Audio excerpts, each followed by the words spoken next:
네, 오늘 요한계시록 14장 14절에서 20절, 그러니까 14장 말씀의 오늘 마지막 설교입니다. 그리고 이제 다음 주에는 우리 형사 목사님이 설교하시고 그 다음 주부터 15장에 들어갑니다. 여기 보면은 두 가지 종류의 추수가 나와요. 하나는 곡식을 추수하는 것이고 하나는 포도송이를 추수하는 장면입니다. 자, 이 본문에는 곡식 추수의 비유를 통해서 그리스도께서 성도들을 구원하시는 장면이 묘사가 되어 있습니다. 이게 14절에서 16절까지의 말씀이죠. 그리고 포도송이의 수확을 통해서 불신자들에게 임하게 될 하나님의 진노의 심판에 대한 장면이 아주 리얼하게 묘사가 되어 있습니다. 이것은 17절에서 20절까지의 말씀이죠.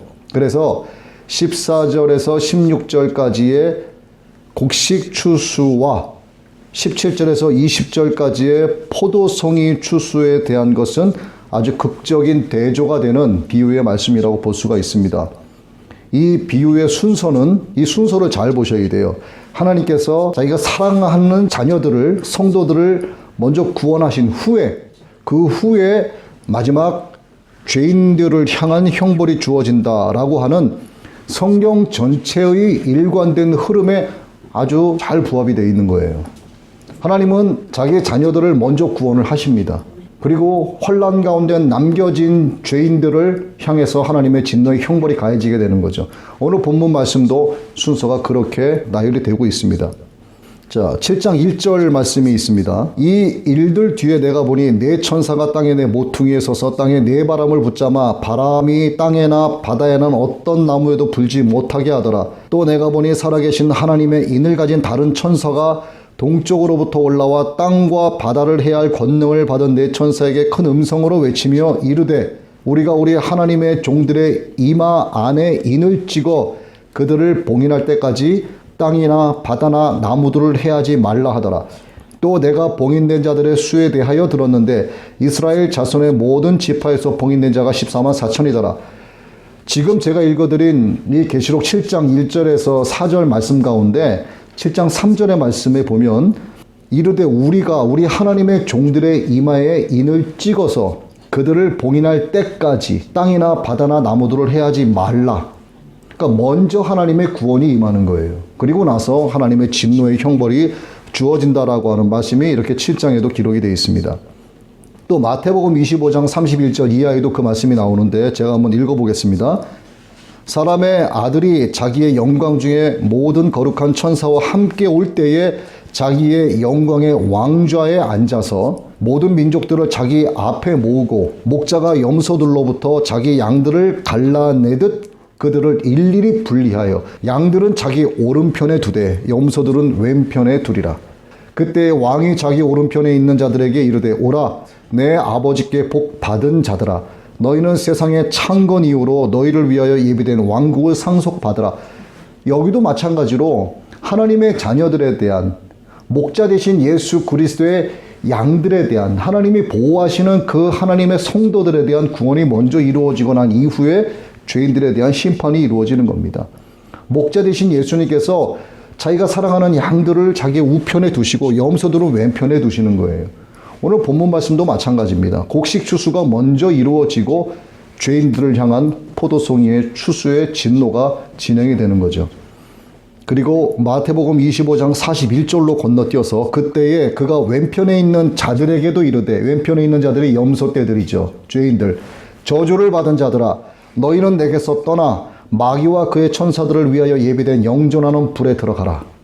그리하여 이들은 영전하는 형벌에 들어가되 의로운 자들은 영원한 생명에 들어가리라 하시니라. 누가복음 3장 17절 말씀 곧 손에 키를 들고 자신의 타작마당을 철저히 정결케 하사 알곡은 모아 자신의 곳간에 들이시되 껍질은 끌 수 없는 불로 태우시리라. 여기도 마찬가지죠. 주님께서는 사랑하시는 그 알곡들을 모아서 자신의 곳간에 먼저 안전하게 들이신 이후에 나머지 껍질들을 끌 수 없는 불로 태우신다라고 말씀하고 계시는 거예요. 자, 이것을 두고 한번 생각을 해보자고요. 대환란 가운데 환란의 정점에까지 과연 하나님께서 성도들을 놔두실까라고 하는 문제입니다. 우리가 환란의 시작 가운데 남겨진 성도들이 될 수는 있어요. 그때까지 휴거가 이루어지지 않을 수도 있습니다. 그러나 환난의 정점을 찍기 전에는 하나님께서 우리를 구원하신다는 거예요. 주님의 공중재림을 통해서 신부로 호련히 변화돼서 우리가 공중에서 주님을 신랑으로 맞이할 수 있는 그것을 우리가 이러한 말씀들을 통해서 알 수가 있는 겁니다. 예수 그리스도만이 우리의 소망이 되어야 되는 거죠. 하나님은 이 땅에 있는 모든 민족들에게 회개할 기회를 먼저 주셨어요. 의를 분리하고 악인을 저주하고 형벌 가운데 남게 하시기 이전에 하나님은 공의의 하나님이시죠. 모든 사람들에게 회개할 기회를 주셨습니다. 그러나 회개하지 않는 자들이 월등히 많습니다. 또 회개하고는 돌아섰으나 또다시 하나님의 처음 사랑을 잃어버리고 여러 우상 종교들의 하나인 것처럼 기독교를 하나의 종교 나부랭이 정도로만 생각을 해서 그저 마음의 평정을 위한 종교로 여기면서 그저 입술로만 너 종교 뭐야? 난 기독교. 그렇게 기독교를 하나의 종교로만 말할 수 있게끔 교회 문턱만 들락거리는 사람들이 굉장히 많다는 겁니다. 어떠한 문제가 생기고 어떠한 시련이 다가오고 어떤 우겨쌈이 다가왔을 때 성도는 두 가지로 분류가 돼요. 하나님께 그때마다 더욱더 가까이 나아가는 성도가 있는가 하면 하나님으로부터 멀어지는 성도가 있는 거예요. 그러한 다가오는 세상의 어려움들을 빌미 삼아서 교회를 안 나가려고 하는 명분으로 삼는 사람들이 있는가 하면 그러기 때문에 하나님 앞에 더욱더 가까이 나아가서 자기의 믿음을 주님 앞에 증명해 보이는 그러한 성도들이 있는 겁니다. 교회 안에 알곡이 있고 쭉정이가 있다는 뜻이죠. 추수 때까지 주님이 내버려 두라고 하시잖아요. 쭉정이를 없애버리려다가 알곡까지 벨 수 있으니 놔두라고 하시지 않습니까?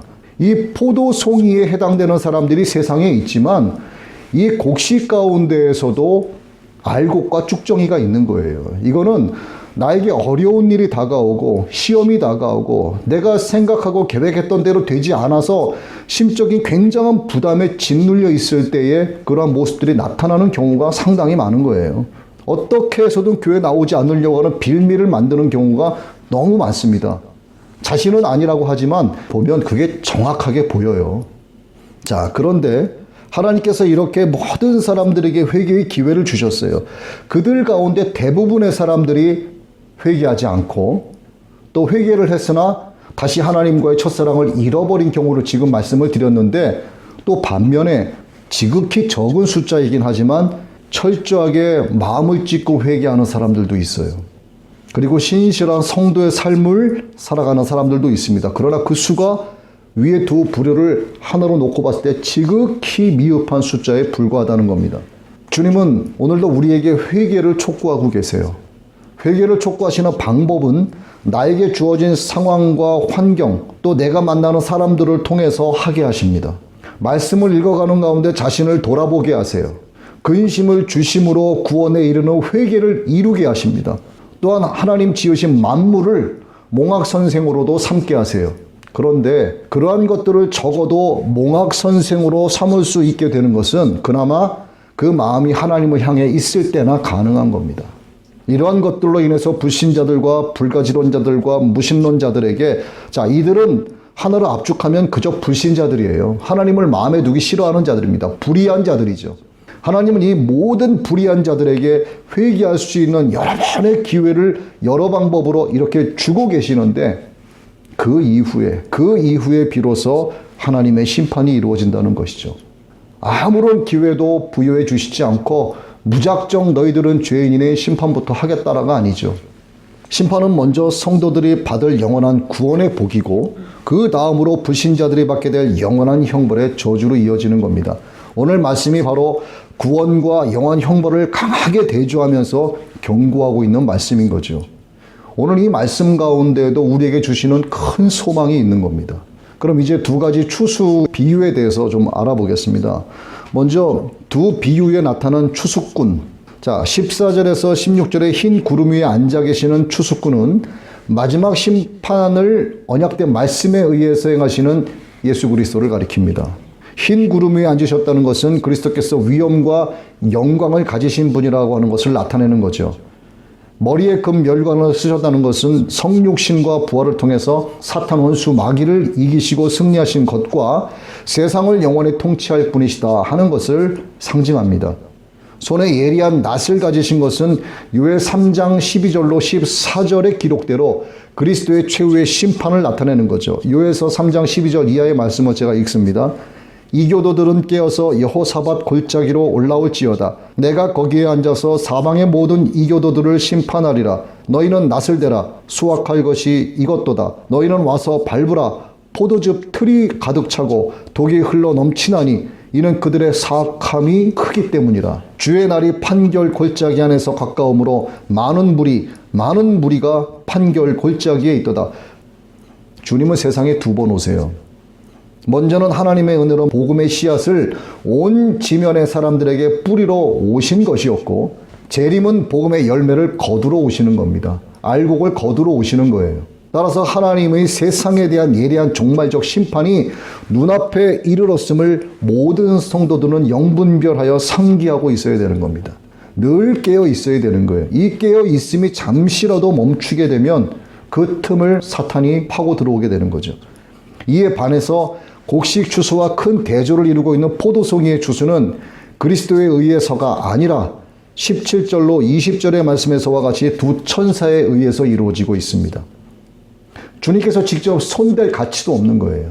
천사들을 통해서 하나님의 명령에 의해서 그 천사들이 낫을 휘두르게 되는 겁니다. 그러나 곡식 추수와 포도송이의 추수는 모두 하나님의 명령에 의한 것이죠. 곡식 추수를 그리스도께서 낫을 휘둘러 거두셔서 자신의 곳간에 채우시는 것이나, 천사들이 나와서 낫을 휘둘러 포도송이의 진노의 추수를 하는 것이나 모두가 하나님의 명령에 의한 것이라 하는 겁니다. 자, 15절에 성전으로부터 나온 천사가 구름 위에 앉은 이를 향하여 당신의 낫을 휘둘러 거두소서라고 큰 소리로 외쳐 이른 것이 성전에 계신 하나님의 명령에 의한 것이라고 볼 수 있는 거죠.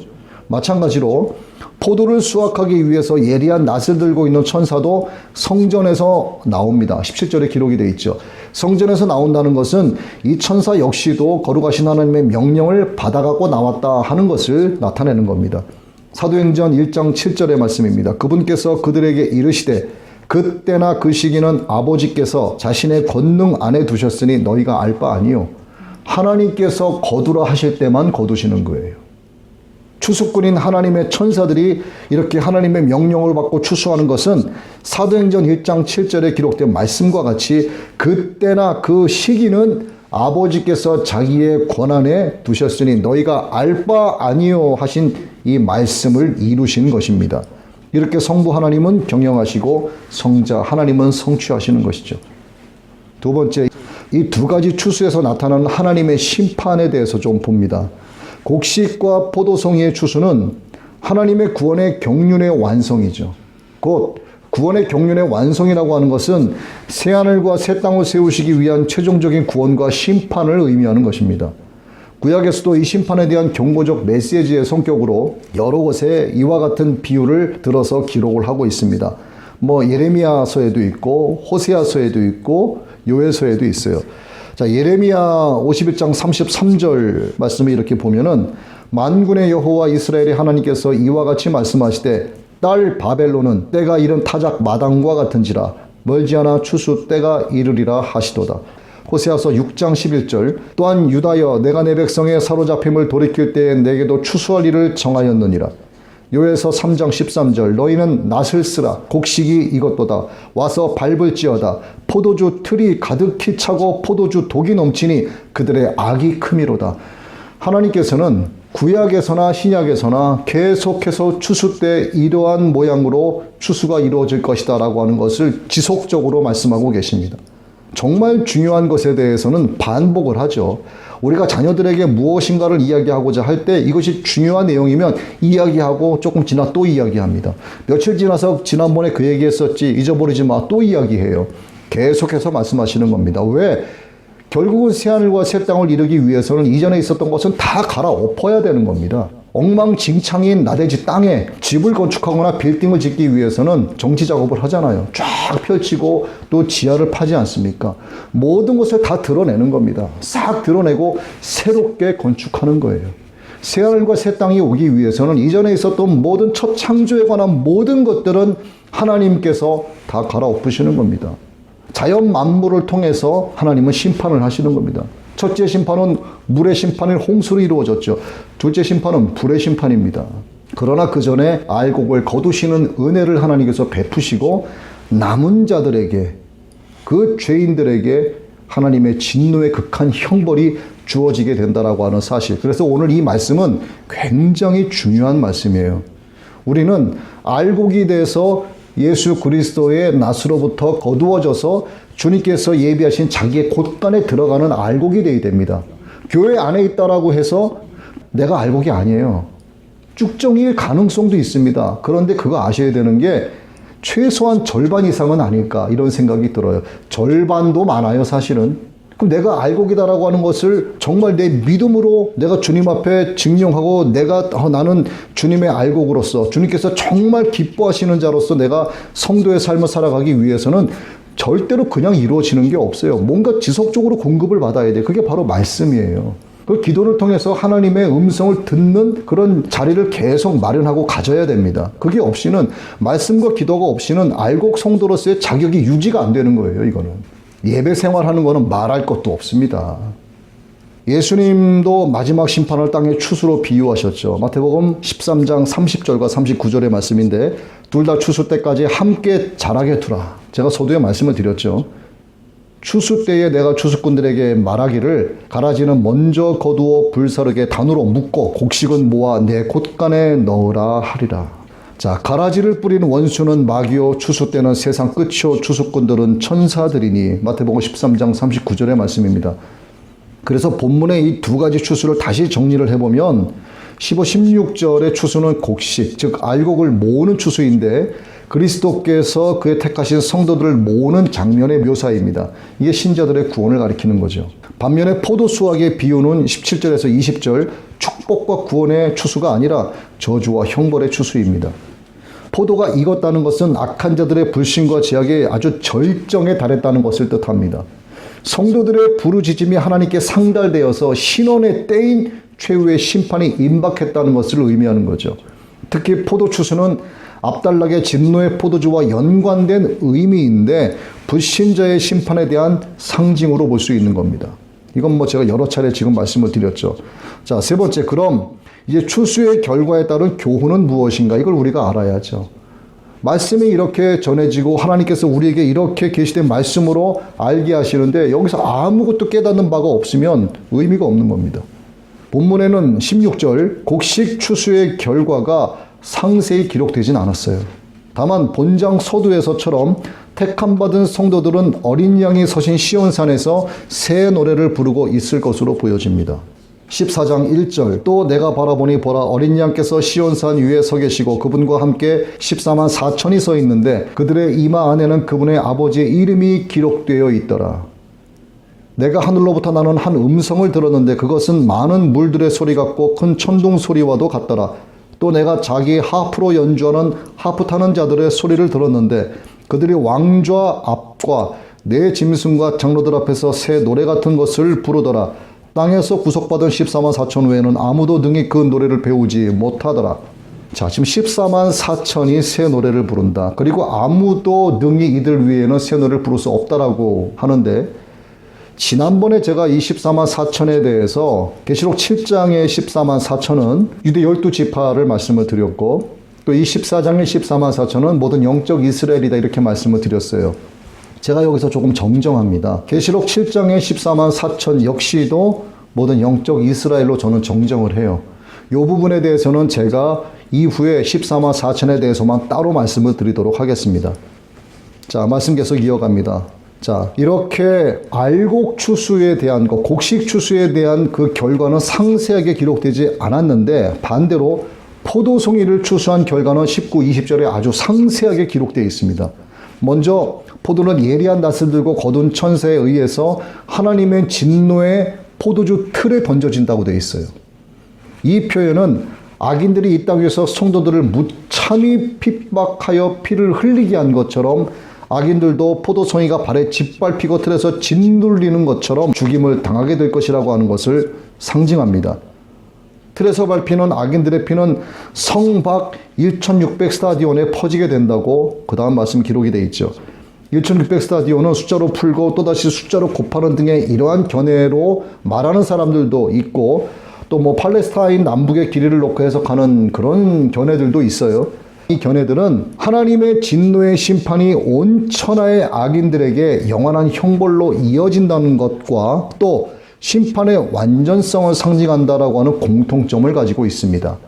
이 견해가 맞다, 저 견해가 맞다라기보다도 공통점이 이거예요. 온 천하의 악인들에게 영원한 형벌로 이어진다는 것, 그리고 하나님의 심판에 완전하게 이루어진다는 것, 하나님의 말씀이 1.1핵도 변하지 않고 완전하게 그대로 이루어진다는 것이 공통점입니다.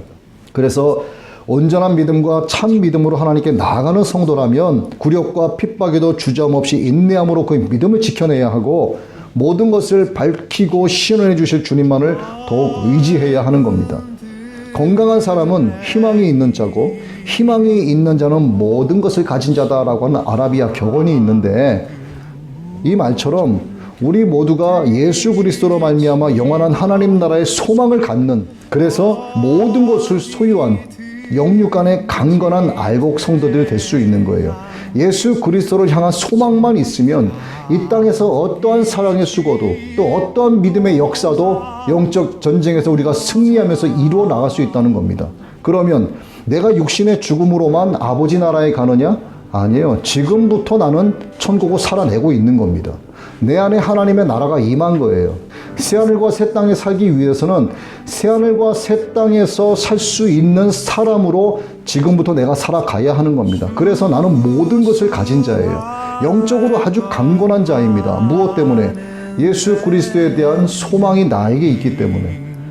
이러한 소망이 우리에게 항상 있어야 됩니다. 그래서 마지막 때 천사들에 의해서 포도송이가 되어 추수가 되는 그런 악인들에 들지 마시고 예수 그리스도로부터 직접 추수함 받는 그런 알곡 성도들이 되시길 예수님의 이름으로 축복합니다.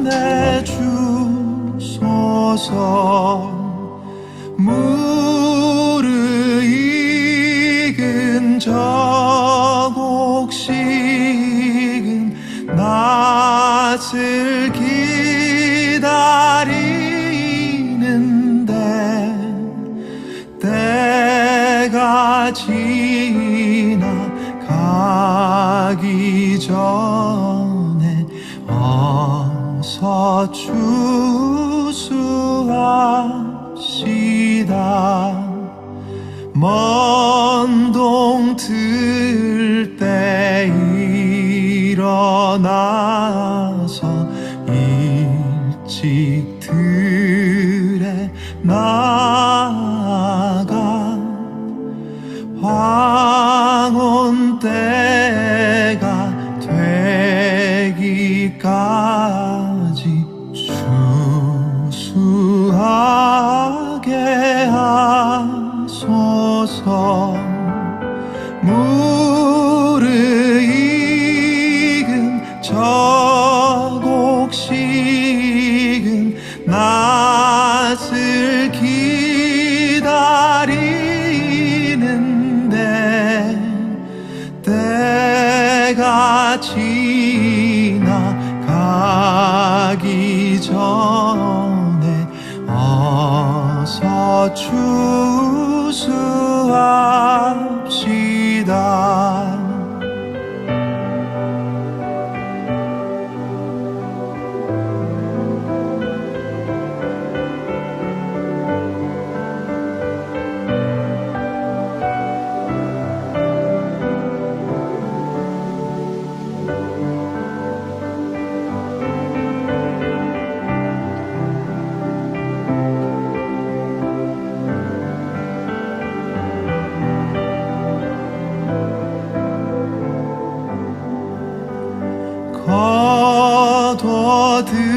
거둬들인 모든 알곡 전국 참고 들인 후 주가 베풀 잔치 자리 우리 참여하겠네.